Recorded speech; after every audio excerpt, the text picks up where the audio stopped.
Fala, contribuinte, estamos aqui para nosso último episódio do Tulipa Talk, falando sobre a Feirão do Imposto, todos os assuntos ali acerca, né, da nossa parte tributária, o que impacta. E hoje temos um convidado muito especial, que não é o Davi. Não. Hoje a gente está com o Luan Esperandio. Ele é colunista da Folha Business, analista político, conselheiro do ranking dos políticos. Fala, muito obrigado, Marcos. Cara. Obrigado pelo convite, Davi. Sempre um prazer conversar sobre temas necessários e importantes aí para a gente tentar avançar o ambiente de negócio do Brasil. Perfeito. Luan, aproveitando que você acompanha Brasília de perto, tudo que acontece no nosso cenário aí político, explica pra gente como é que funciona o trâmite. A gente já viu que as reformas tributárias já vêm sendo tentadas a diversos governos, entra governo, sai governo, e a gente sempre imagina assim, percebe que tem um descasamento ali, nunca consegue passar de fato uma reforma. Explica pra gente como é que funciona de fato, se eu coloco uma reforma tributária, quais são os passos dentro do nosso cenário político para que ela realmente passe e aí vigore de fato. Maravilha, Marcos. Acho que eu queria fazer uma introdução antes sobre o desafio de aprovar uma reforma tributária. Beleza. A gente sempre teve distorções ao longo do século passado do âmbito tributário, mas era um mundo muito menos globalizado do que a gente passou a ter dos anos 80 para cá. Principalmente quando o Brasil, a partir do governo Collor, tem uma abertura econômica e isso passa a ser iniciado, mesmo que muito gradualmente, mas passa a acontecer desde então. Na Constituinte de 88, que são definidas aí as regras basilares do Estado democrático que nós temos hoje, a gente tem capítulos que são destinados justamente a como que vai funcionar o sistema de arrecadação nacional. Só que durante a Constituinte, imagina um pouco o contexto de como que foi feito as coisas naquele aspecto, né, naquele contexto. A gente ela durou 18 meses, o Brasil teve 7 mil greves durante esse período. Foi um período que a gente teve dezenas de grupos de interesses, centenas de grupos de interesses atuando em Brasília, tentando influenciar no texto, e era outro Brasil, né? Então, os principais desafios tributários não foram enfrentados na Constituição de 88. Só que existia uma certa esperança de que, olha, o primeiro governo que se eleger na redemocratização, a gente vai enfrentar isso. Desde o governo Collor, a gente já tem tentativas nesse sentido, mas ela só fica um pouco madura mesmo. É tentado no governo FHC e é feito algumas mudanças, é tentado no governo Lula também e foi feito algumas mudanças, inclusive no primeiro ano de governo dele, em 2003, mas sempre reformas, mini-reformas, né? Nunca uma reforma do sistema amplo. E a gente teve isso também, tentativas do governo Temer, e acho que a partir do governo Bolsonaro a gente tem uma maturidade um pouco maior da necessidade de fazer essa reforma, uma convicção política um pouco mais forte, mas alguns fatores conjunturais acabaram atrapalhando isso, e um deles foi regimental, que eu vou explicar. Mas acho que a grande questão, antes da gente pegar e entrar nesse aspecto, é falar um pouco do porquê que a gente está discutindo reforma tributária, né? Acho que o Feirão do Imposto ele fala muito, né? O brasileiro passa mais de 150 dias apenas trabalhando para o Estado. Inclusive o retorno de toda essa carga tributária, que inclusive é superior a países pares, né, que são países emergentes, exportadores de commodities como é o Brasil. Só Argentina e Cuba têm uma carga tributária superior à nossa, se a gente for fazer uma comparação justa entre países. E está correto a gente pegar e criticar o tamanho da carga tributária no Brasil e também olhar aí sobre a ineficiência que a gente tem disso. Só que a reforma tributária que a gente tem discutido não é para mudar o nível de carga tributária, para a gente pagar menos imposto ou pagar mais imposto. Pelo menos isso é o que tem sinalizado os principais atores neste momento. O que a gente tem discutido é a simplificação do sistema para cortar e desburocratizar as obrigações acessórias, porque já que a carga tributária geral ela depende da despesa do Estado brasileiro, a gente pode conversar um pouco sobre isso também, mas a gente não está em uma discussão sobre cortar a despesa no Brasil, a gente está em uma discussão sobre simplificar o sistema tributário, até porque tem uma pressão no atual panorama político de aumento de despesa, né?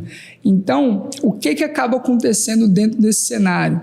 A gente está discutindo reforma tributária porque, segundo o Doing Business, a gente tem o 5º pior sistema tributário do mundo entre 190 países. O famoso manicômio tributário, né? Exatamente, foi cunhado, né, com esse termo. E a gente tem eu estava no Movimento Brasil Competitivo em um evento 2 semanas atrás em Brasília, e lá eles lançam o Custo Brasil, né, um relatório, um estudo que eles desenvolvem ao longo de todo um ano, contratam diversos consultores, e eles pegam e levantam quais são as distorções que o Brasil tem em relação aos países da OCDE. E aí, a distorção é justamente assim, quanto é mais caro produzir no Brasil, por diversos fatores, mais caro do que outros países. E a gente está deixando na mesa uma bagatela de 1,7 trilhões de reais. A gente está falando de quase 20% do PIB que a gente deixa anualmente em relação ao que a gente está gastando ali, né? São custos de transação desnecessários. E aí tem diversos fatores. A gente tem um problema no sistema judiciário, que inclusive impacta também na questão tributária, na parte do contencioso. A gente tem questões, por exemplo, sobre a reforma trabalhista, a gente tem diversas questões em relação às distorções que a gente tem, mas a maior delas, e que a gente está deixando na mesa entre 300 e 400 bilhões de reais todos os anos, a gente está perdendo em produtividade. Esse valor é justamente a questão do sistema tributário, que é muito ruim. Então, acho negócio, né? A empresa acaba investindo muito mais na estratégia em ter um panorama tributário consolidado, até porque tem o Estado, federação em cima cobrando, ao invés de ter uma área de P&D, de tecnologia, novos negócios, focada em gerar um desenvolvimento. Exato, e é totalmente legítimo fazer isso, né? Ainda bem que fazem, né? Até para ter um pouco mais de competitividade no mercado. Mas quando você pega e você olha todo esse sistema, quando as empresas elas estão competindo entre si só no cenário doméstico aqui no Brasil, é uma coisa, mas quando você pega e olha uma grande indústria, por exemplo, uma média, grande empresa que está olhando o cenário de exportação, esse custo Brasil reduz a competitividade das empresas aqui. E é por isso que existe um mantra, né? A gente precisa aprovar a reforma tributária no Congresso Nacional. E aí a grande questão todo mundo fala que é a favor da reforma tributária. Eu não conversei com nenhum parlamentar que pegou e falou, não, eu sou contra a reforma tributária. Todo mundo fala que é a favor. A questão é que eles são a favor da reforma tributária deles. E aí tem que combinar com os russos, como dizia o Garrincha. E aí, dentro desse aspecto, eu acho que eu vou até trazer um pouco de panorama e contexto e aproveito e explico a questão regimental que o Marcos perguntou, que é justamente o seguinte. Por exemplo, no governo Bolsonaro, a gente já tinha um movimento muito forte de estabelecer um imposto de valor agregado no Brasil.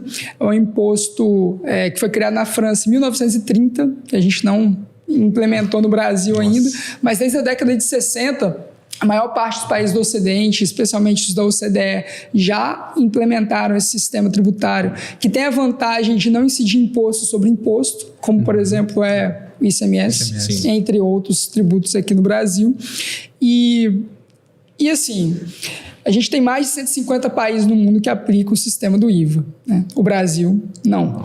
E aí acho que essa é uma das grandes questões, né? A gente tem uma distorção do sistema tributário, poderia ter sido resolvido se esse imposto fosse aplicado. E aí a gente tem duas PECs que acabam se destacando, né? Uma na Câmara dos Deputados, a PEC 45, autoria do Baleia Rossi, e a PEC 110 no Senado, que também implementam o IVA de uma outra forma também. As regras são diferentes, regras de transição diferentes, mas... no geral, no panorama geral, ambas implementavam o IVA e existia um certo consenso político da necessidade de avançar. Só que aí a gente tem a questão. Quando a gente passa a ter, no primeiro ano do governo Bolsonaro, a aprovação da reforma da Previdência, o governo ele olha para outras reformas, né? No dia 5 de novembro, ele apresenta 3 PECs diferentes, uma que reestruturava o Pacto Federativo, uma que criava gatilhos, que era a PEC emergencial, que depois foi aprovada em meio à pandemia, em 2021, inclusive. Só que, poucos meses depois, a gente tem havia um certo entusiasmo com aprovamos a reforma da Previdência, que demorou 35 anos para ser aprovada, então agora vai ser a vez da tributária. Porque existia um consenso para isso. O Como texto você falou, no Senado... né? Todos querem fazer. Mas o texto no Senado estava justamente mais pronto, inclusive. Só que aí a gente tem algumas questões que acho que explicam um pouco isso. A gente tem a sucessão do Rodrigo Maia na Câmara dos Deputados.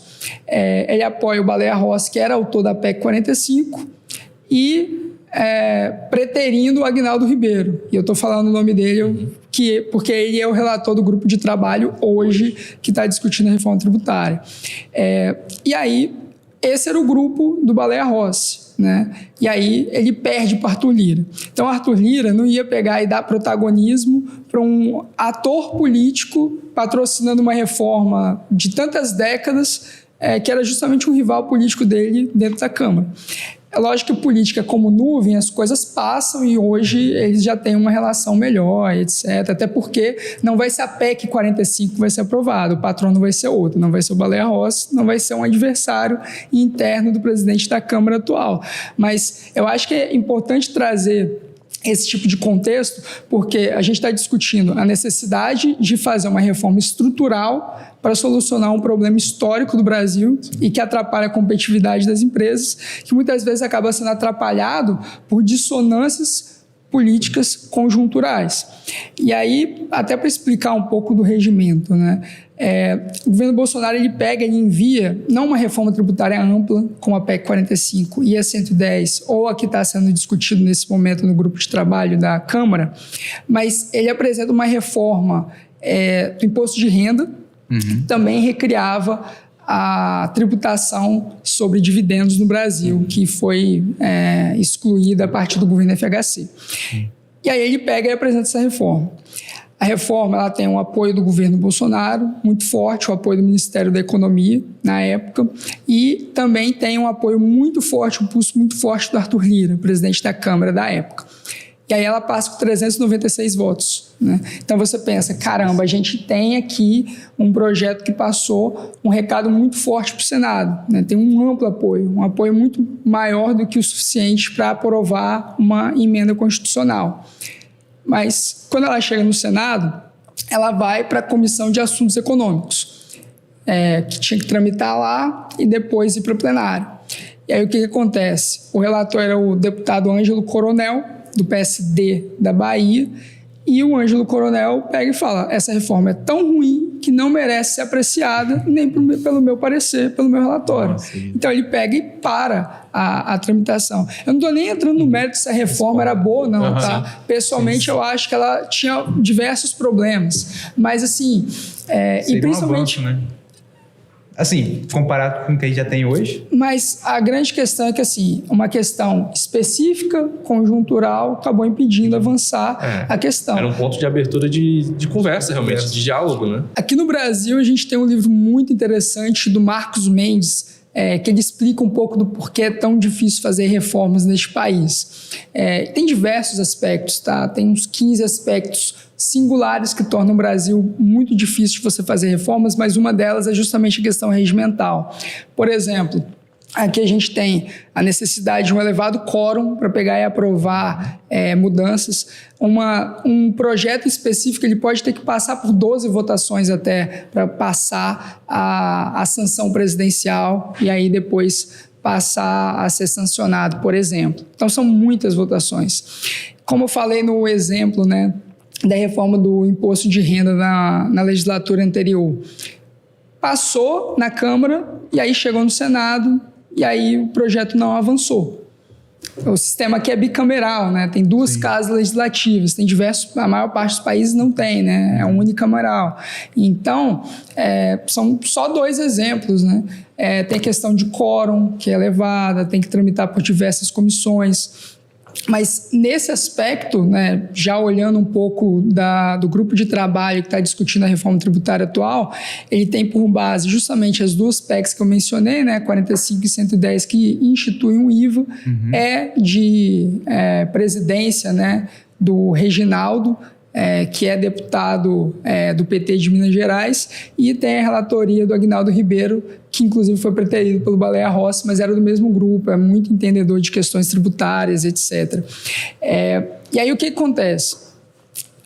Existe uma crítica muito forte, inclusive no Congresso Nacional, sobre a forma como foi disposto esse trabalho, porque inicialmente, né, era para ser apresentada uma proposta, passar pela CCJ, Comissão de Constituição e Justiça, aí, dependendo das manobras regimentais, poderia ir para uma comissão especial e depois para o plenário, né, na Câmara dos Deputados.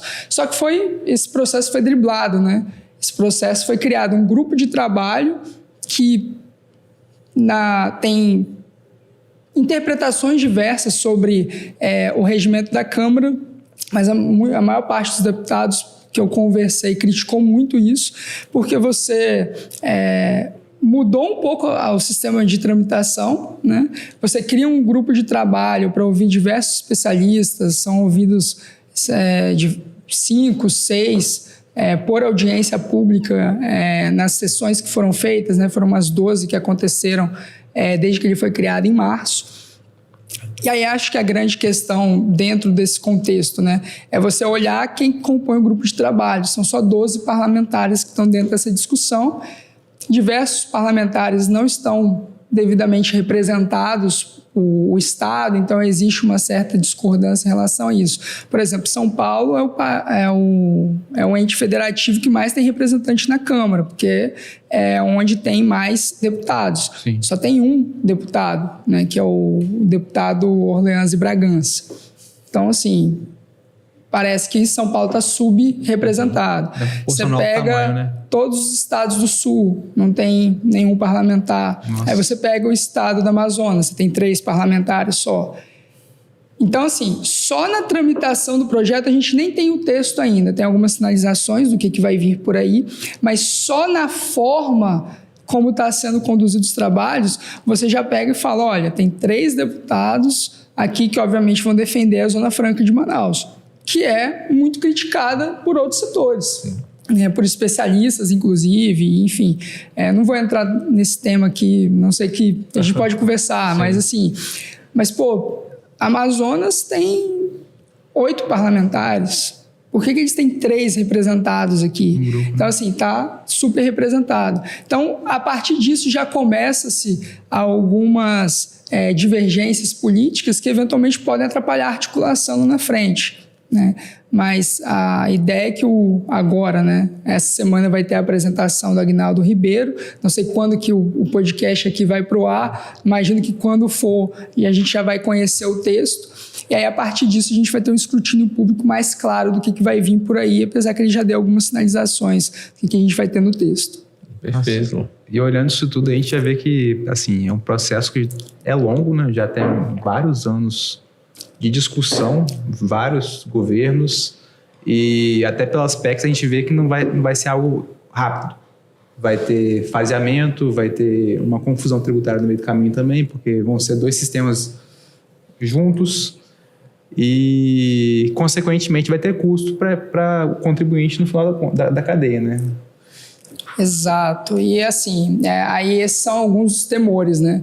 Porque quando a gente está falando em reforma, é muito importante os detalhes, né? Os detalhes acabam importando muito. Então, por exemplo, o que já foi sinalizado dentro das próprias sessões do grupo de trabalho, que eu estive presente fisicamente na maior parte deles, inclusive. Olha, a gente vai criar um imposto de valor agregado, vai ser nacional. A gente vai pegar todos os impostos e vai transformar no IVA. Uhum. Né? Aí vai ficar o imposto de herança para lá, vai ter o de doação e tal, mas assim, a maior parte dos impostos da cadeia produtiva a gente vai colocar em um único. E aí, o que foi sinalizado? Mas a gente vai ter que ter algumas exceções, porque assim, o setor de serviços vai aumentar a tributação dele, porque hoje ele é subtributado.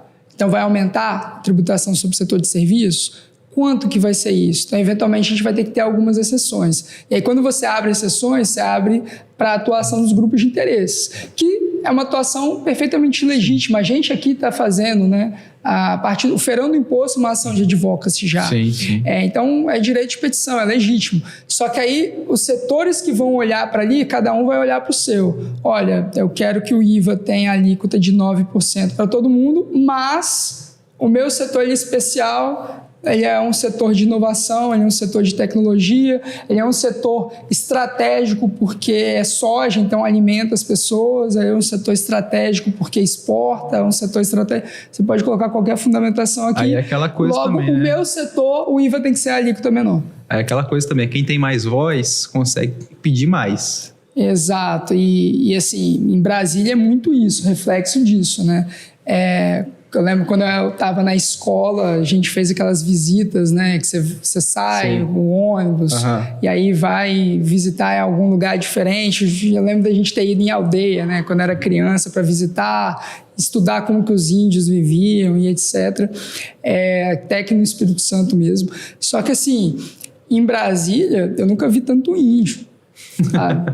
Tem muito índio, e aqui nada contra os índios, mas é só uma provocação em relação a como que é uma categoria que passa a ser super representada por um grupo de pressão que atua, né? Eles fazem acampamento, tem show da Loki lá também, né? Então, assim, existe um grande evento, uma grande mobilização para olhar as pautas deles, que é perfeitamente legítimo. Só que muitas vezes essa atuação dos grupos de interesses, que obviamente estão olhando para o seu, né? Processo que a literatura da ciência política chama de rent seeking, né? Que está olhando renda para aquele grupo à custa dos demais grupos. Muitas vezes isso acaba sendo super representado.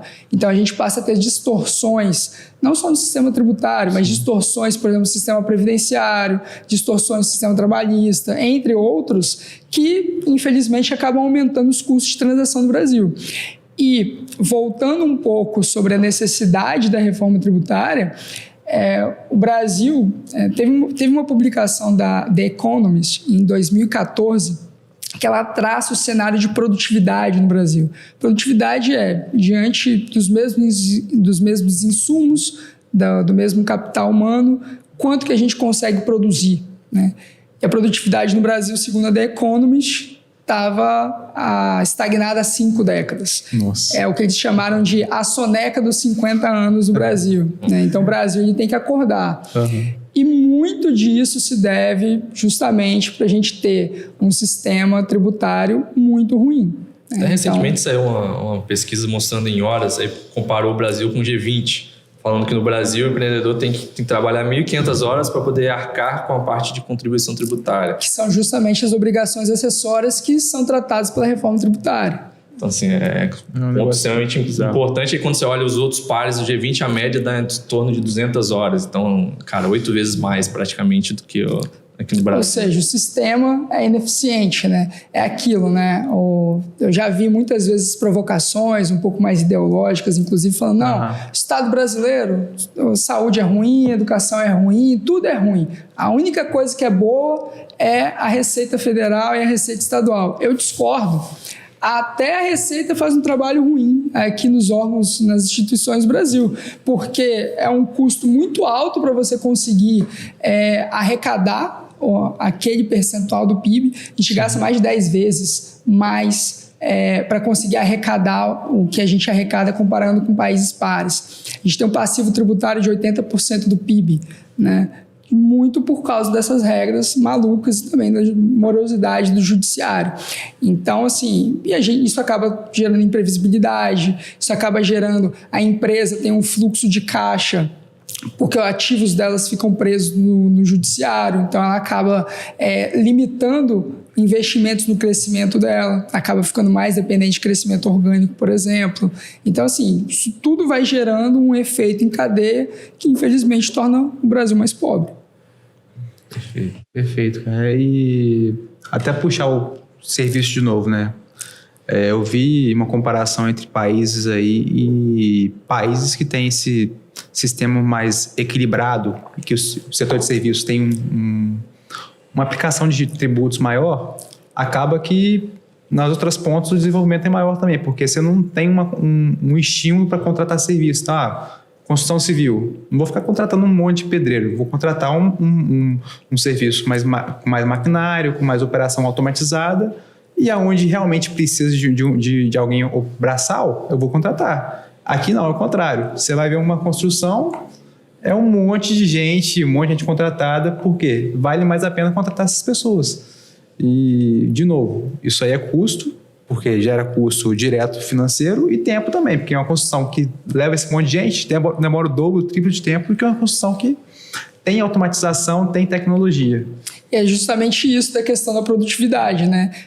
Os incentivos importam, né? Quando você muda a regra de tributação, você está mudando os incentivos dos agentes econômicos. E quando você muda esses incentivos... Quer um exemplo de como que incentivo importa?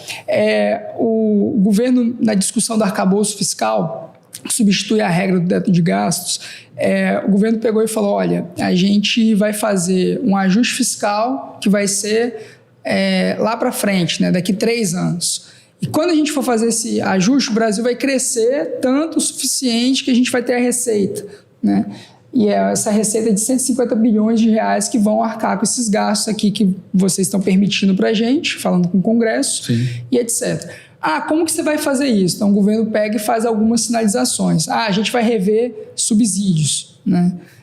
Inclusive, tem a pesquisa Arco do mês passado que mostrou que 77% dos parlamentares são contra rever incentivos fiscais. Então, não vai ser uma batalha tão fácil. Mas aí fala, não, a gente vai tributar o comércio eletrônico, que é a tributação das blusinhas da Shein, como ficou conhecido ali nas redes sociais.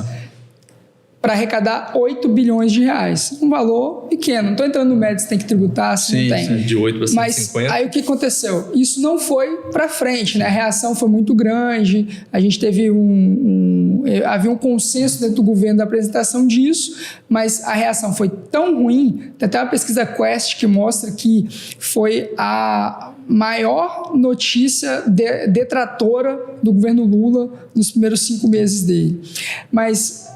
Então, o governo pega e desiste da proposta de tributar comércio eletrônico.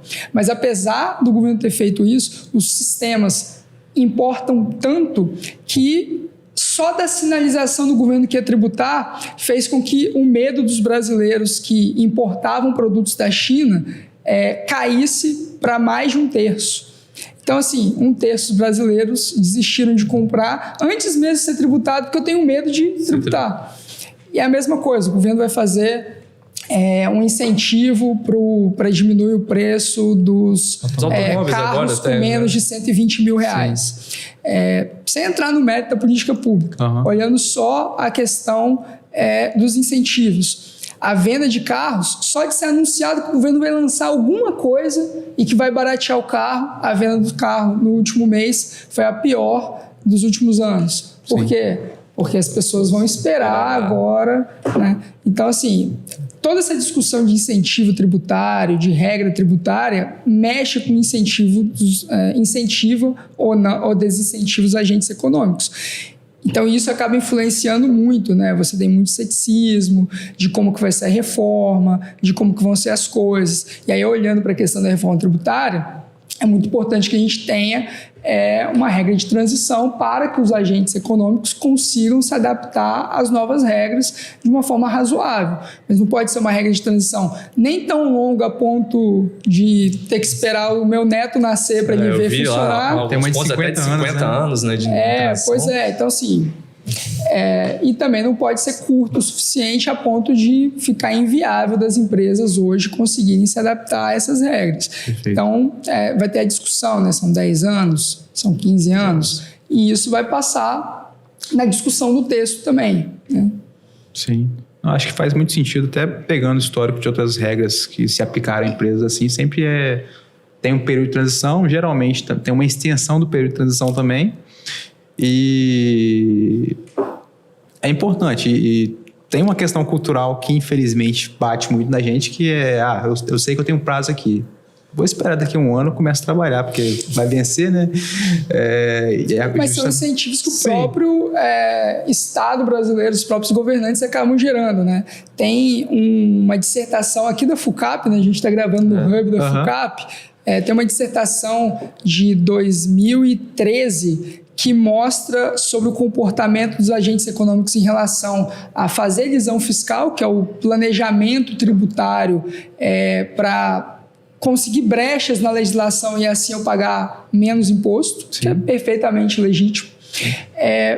E a gente tem uma questão, além disso, né? Você pode fazer um planejamento tributário um pouco mais arrojado ou você pode fazer ele um pouco mais conservador. E aí eles estavam analisando o que vale mais a pena, né? Porque se você faz ele mais conservador, você pode eventualmente evitar autuações fiscais. Então você não vai ter que ir na esfera administrativa, depois na esfera judicial, né?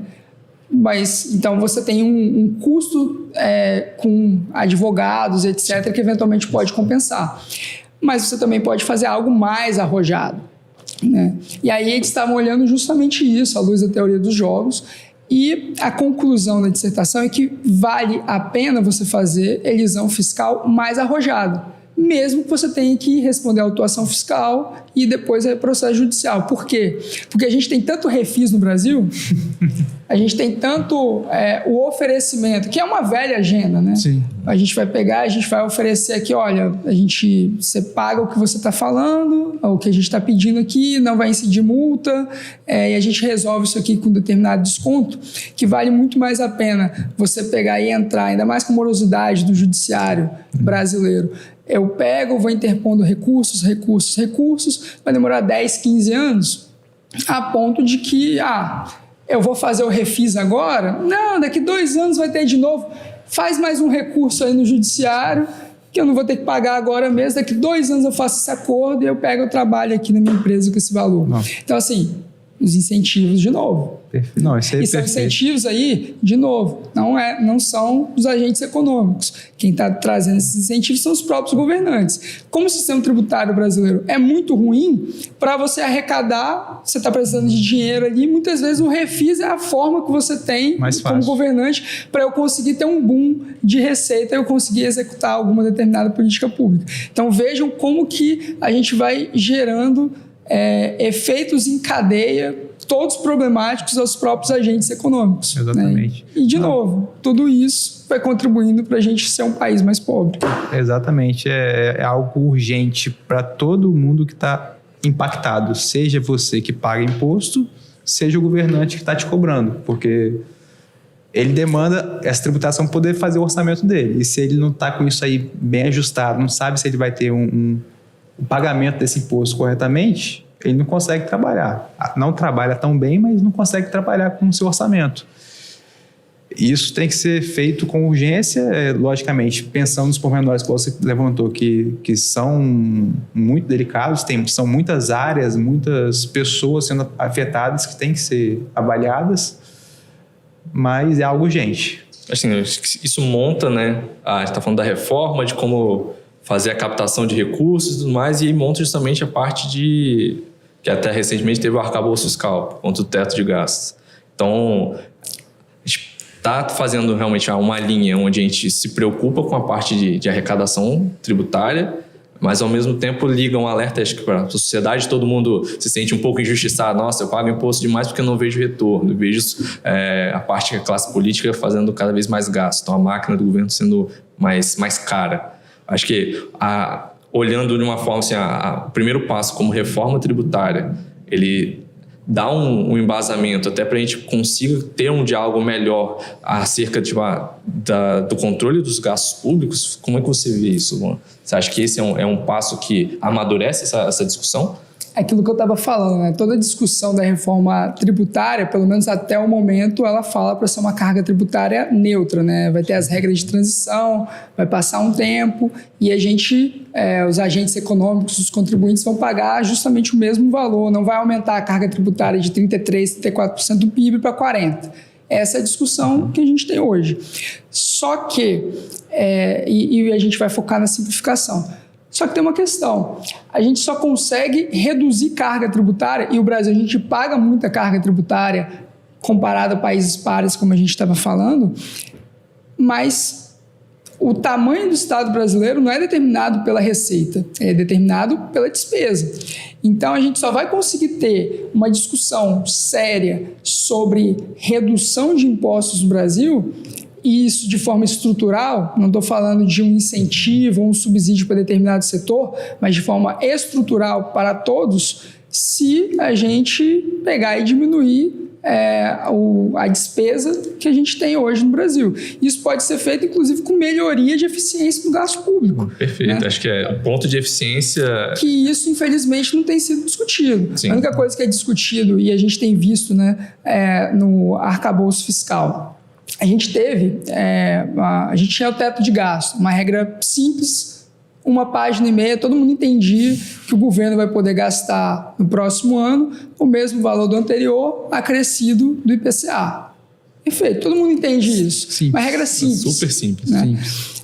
E aí o que acontece? O governo, ele vence a eleição, e aí antes mesmo de começar o governo, antes de indicar ministro, antes de a gente saber qual que vai ser a composição do governo, antes de saber qual que é a agenda dele, a primeira coisa é, eu vou cumprir a promessa. As promessas que eu fiz aqui, a gente tem uma vitória eleitoral e uma sinalização clara que a gente precisa ter mais gastos e fazer mais políticas. Para isso, eu vou precisar aumentar o teto autorizado do orçamento do próximo ano. E é uma escolha da sociedade. Não estou entrando nesse mérito. Uhum. A grande questão é que foi feita a PEC da transição, ela passa, unanimidade praticamente, foram poucas vozes contrárias no Congresso que quiseram se indispor ao governo. E aí o que acontece? Tem a promessa de que iria ser encaminhada uma nova proposta, que é essa proposta tramitando do novo marco fiscal, que já foi aprovado na Câmara e vai ser aprovado no Senado. Não vai ter grandes dificuldades para isso. Só que a gente não sabia qual que ia ser essa regra. Então, o governo gerou muita incerteza sobre o que ia ser feito. Isso desancorou expectativas que a gente tinha dos agentes econômicos sobre o Brasil, porque isso influencia depois na taxa de juros, né? Isso influencia na tomada de decisão de investimentos, em viabilidade de planos de negócios e por aí vai. O Risco Brasil aumentou só com a apresentação do texto da PEC de transição mais do que o Brasil viveu o Risco Brasil durante a pandemia. Simples assim. Esse foi o tamanho do Risco Brasil que a desancoragem de expectativa que foi criada por esse texto acabou criando. E aí é um texto que ele está possibilitando ao governo aumento de despesa. Foi uma escolha da sociedade. Mas esse aumento de despesa ele tem que ser bancado de alguma forma. Vai ser bancado com emissão de título da dívida. Ele vai ser bancado, possivelmente, com maior pressão para aumentar a tributação. E aí essa tributação vai vir de onde? Né?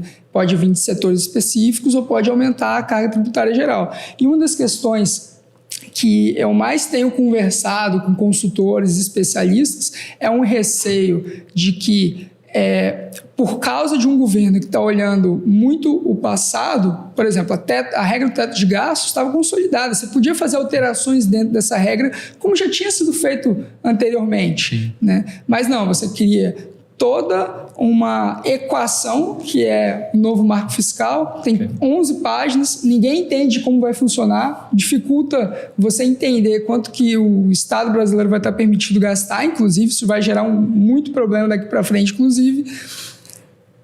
E, a partir de toda essa discussão, tem uma pressão por maior carga tributária. E aí, qual que é o risco? Disso acabar impactando em uma reforma, que é a reforma para olhar o futuro, que é a reforma tributária. Se o governo não tivesse feito toda essa discussão, não teria esse risco. Hoje, tem muita gente que é cética em relação à reforma tributária, porque a gente está demandando mais gasto ao governo, a gente está autorizando o governo a gastar mais. E, de novo, não se discute melhoria de eficiência no setor público, eficiência do gasto. Né? O Brasil não arrecada pouco dinheiro, né? Mas o Brasil aloca muito mal esses recursos, por escolhas nossas. Né? E, de novo, escolhas que nos deixam reféns de ser um país que muito aquém do seu potencial. É sempre o país da promessa, né? Então, a gente sempre fica nessa... Igual você mesmo colocou, né? São 50 anos adormecidos ali e a gente sempre tem aquela sensação, No próximo governo vai, na próxima década vai, no próximo evento o Brasil sempre tem essa esperança de que vai realmente acontecer e parar de ser comparado com pares, que, como você colocou, de países de emergência, e começar a ser realmente comparado com países de primeiro mundo. A gente realmente acender a nossa nação para isso. Acho que é até um dos temas aí do Feirão do Imposto, que é Prospera Brasil, justamente a gente sair dessa estagnação do que a gente vive, né? Então, a gente está brigando por algumas coisas e, como você mesmo colocou, outros assuntos acabam impactando no que realmente importa, e a gente sempre fica estagnado e fica com aquela sensação de que nunca vai para frente. Então, quero agradecer você, Luan. Pode fazer suas considerações. Eu acredito que tenha um ponto bem interessante para deixar aqui de recado para a gente. Perfeito. O Brasil ele tem avançado ao longo do tempo, mas muito aquém do que a gente precisa para que nós possamos viver o Brasil que a gente sonha, o Brasil que os brasileiros merecem viver. Então, a gente demorou 3 décadas e meio para aprovar a reforma da Previdência, né? A gente tem adiado uma reforma administrativa que discute a eficiência do gasto público. A gente tem adiado há décadas a reforma tributária, como a gente estava falando aqui. Quanto mais a gente adia as reformas, pior o sistema fica, né? Então, a gente está justamente adiando o nosso potencial de viver um lugar melhor. Tem um filme do Bill Murray, né, Feitiço do Tempo, que todo dia o cara vive o mesmo dia, né? Todo dia ele vive o mesmo dia, ele vai ficando louco vivendo o mesmo dia. Às vezes o Brasil parece um pouco com isso, né? A gente está discutindo uma reforma tributária que já poderia ter passado muitos anos atrás, porque já existia um consenso de que as distorções que existiam aqui no Brasil tornam a gente mais pobre. Eu sou um pouco otimista com o Brasil, no sentido de que essas reformas elas vão acontecer. Não vão acontecer na velocidade da Nova Zelândia nos anos 70, não vai acontecer na velocidade da Austrália nos anos 80, mas elas tendem a acontecer em algum momento e a gente desfrutar disso. Então, assim, agradeço muito a oportunidade de estar aqui, parabenizo muito a iniciativa do Feirão do Imposto, que inclusive a gente estava até no bastidor comentando, né? Eu participei algumas vezes ajudando na organização. Verdade. Então, eu acho que a gente não pode pegar e desistir do que é certo e do que vai tornar o ambiente de negócio melhor, justamente para a gente conseguir fazer o Brasil prosperar. Então, muito obrigado. Perfeito. Obrigado você, Luan. Quero agradecer também a FUCAP, disponibilizar o espaço aqui. Estamos aqui no Hub da FUCAP. Agradecer também a Fervo Digital pela nossa operação, nossas captações de imagens aqui. Precisando aí de gravar seu podcast, venha para cá. A Fervo está esperando por vocês. E, claro, agradecer a todos vocês que estão aqui nos ouvindo, nos assistindo.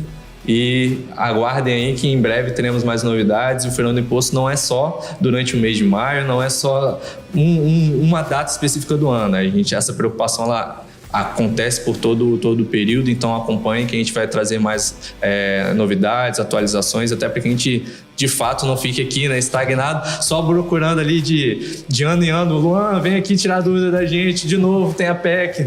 Vamos avançar com isso, pessoal. Ficamos por aqui, um abraço para todos. Valeu. Valeu, até mais.